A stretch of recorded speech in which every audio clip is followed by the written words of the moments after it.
लाठीचार्ज और मारपीट का एक वीडियो सामने आया, उसको आप किस तरीके से? बिल्कुल दुखद घटना है। कांग्रेस काल में तो ये नित्य प्रतिदिन की घटनाएं थी कि कावड़ियों पर पथराव होना, आगजनी होना, कावड़ियों को रोक देना और उनके सत्संग भजन कीर्तन अगर वो कर रहे हैं तो उसे पाबंद कर देना या बंद कर देना, ये कांग्रेस काल में तो था। लेकिन अभी ये बीजेपी के आने के बाद में पूर्णतः बड़े आनंद से कावड़िए भी चल रहे हैं, शिव यात्राएं भी चल रही है, अभिषेक भी हो रहे हैं, सब हो रहा है। अब कल एक सोशल मीडिया के माध्यम से मुझे भी ये वीडियो आया, तो ये दुखद घटना है, इसकी जांच होनी चाहिए और इससे संबंधित अधिकारी वो सस्पेंड होने चाहिए, क्योंकि कावड़िए काफ़ी दूर से अपनी यात्रा करके आते हैं बाबा को जल चढ़ाने के लिए, अभिषेक करने के लिए, और ये हमारी श्रावण मास की परंपरा भी है। तो इसमें किसी प्रकार का व्यवधान नहीं होना चाहिए।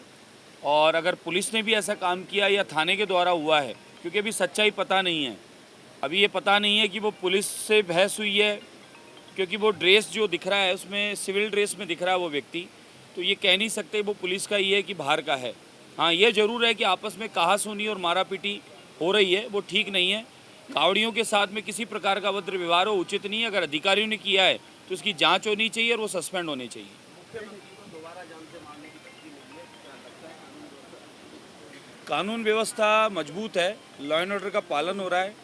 आदरणीय मुख्यमंत्री महोदय जब से आने के बाद पूर्णतः एक्शन में है और उन्होंने माफियाओं का यह राज खत्म कर दिया। जैसा कांग्रेस काल में माफियाओं का यह राज था, कांग्रेस काल में अनगिनत यहाँ पर माफिया पनप रहे थे और बाहर के दूसरे प्रदेशों के माफिया यहाँ पर अपना अड्डा जमा चुके थे। फिरौतियों का काम, धमकियों का काम यहाँ अनलीगल बहुत चल रहा था और हम लोगों की ये पूरे बीजेपी की आवाज़ थी कि माफियाओं का राज समाप्त हो।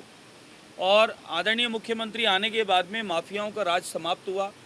जिस प्रकार से आप देखेंगे कि मेवात क्षेत्र में जो काम हो रहे थे साइबर क्राइम का, वो समाप्त हुआ। तो कहीं ना कहीं मैं मानता हूं कि माफिया राज समाप्त हो रहा है, तो जो भीतर में जेल में अंदर जा रहे हैं या बैठे हैं वो तड़प रहे हैं, परेशान हो रहे हैं, क्योंकि कहीं ना कहीं मुख्यमंत्री महोदय ने मामला टाइट कर दिया और इनका राज खत्म कर दिया, इनका रोजगार छिन गया। तो इसलिए ये मुख्यमंत्री महोदय को इस प्रकार से धमकियां दे रहे हैं, लेकिन ऐसी धमकियों का कोई फर्क नहीं पड़ने वाला, क्योंकि यहाँ लॉ एंड ऑर्डर है, मजबूत प्रशासन है और सुशासन का राज है। इसलिए ये माने कि ये माफिया ये धमकियां ही हैं, बाकी ये धमकियां जो है उसका भी इलाज समय पर हो जाएगा। एक राजस्थान के स्कूलों में 5 अगस्त को कश्मीर में धारा 370 हटाने को लेकर स्वर्ण मुकुट मस्तक दिवस मनाया जाएगा। बिल्कुल अच्छा विचार है, स्वागत है और होना ही चाहिए। धारा 370 हटी है, जो एक प्रकार से भारत में रहते हुए भी भारत में 2 टुकड़े दिखाए जा रहे थे, तो हटने की खुशी है, प्रसन्नता है। आदरणीय प्रधानमंत्री नरेंद्र मोदी जी के नेतृत्व में और गृह मंत्री अमित शाह जी के नेतृत्व में ऐतिहासिक काम हुआ है और इस काम हुआ है तो इसका स्वागत होना चाहिए, इसका उत्सव होना चाहिए। मुकुट, कश्मीर हमारा मुकुट है, कश्यप ऋषि की धरती है और कश्मीर को देखने पूरी दुनिया आती है। कहा जाता है कि धरती का कोई स्वर्ग है तो कश्मीर है। वह कश्मीर पूर्णतः मुक्त हुआ है और कश्मीर में 370 हटी है, तो एक खुशी का दिवस है।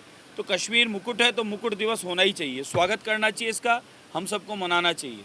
महाराज जी, 2 बच्चों का जो कानून लाने वाले थे, कितनी तैयारी है आपको? ऐसा है, हमने अपनी तरफ से निवेदन और मांग के रखी है। मैंने मेरी तरफ से भी, स्वयं की तरफ से भी ये मांग पहले से कर रखी है और केंद्र सरकार इस पर विचार करेगी और मुझे विश्वास है कि एक देश एक कानून की हम लोग मांग कर रहे हैं तो जल्दी वो भी लागू होगा। इसके अलावा शिक्षा विभाग की तरफ से उनके कैलेंडर के अंदर कहा गया है कि हर साल 28 मई को सावरकर दिवस मनाया जाए। ये भी स्वागत योग्य है। वीर सावरकर जी को कौन नहीं जानता। इस देश के आज़ादी में बड़े बड़े योगदान में से वीर सावरकर जी को भी हम याद करते हैं। ऐसे वीर सावरकर जी को हम नमन करते हैं। ऐसे वीर सावरकर जी की गाथा, वीर सावरकर जी का बलिदान और वीर सावरकर जी की जो किए हुए कार्य हैं उनका गुणगान होना ही चाहिए और उस दिवस को भी मनाना चाहिए। कांग्रेस तो ये चाहती है कि देश की आज़ादी में जिन लोगों का योगदान रहा, जिन लोगों ने देश की आज़ादी को देश को आज़ाद करवाया, समर्पित हुए, प्राण न्यौछावर कर दिए, उन लोगों को नाम नहीं आए।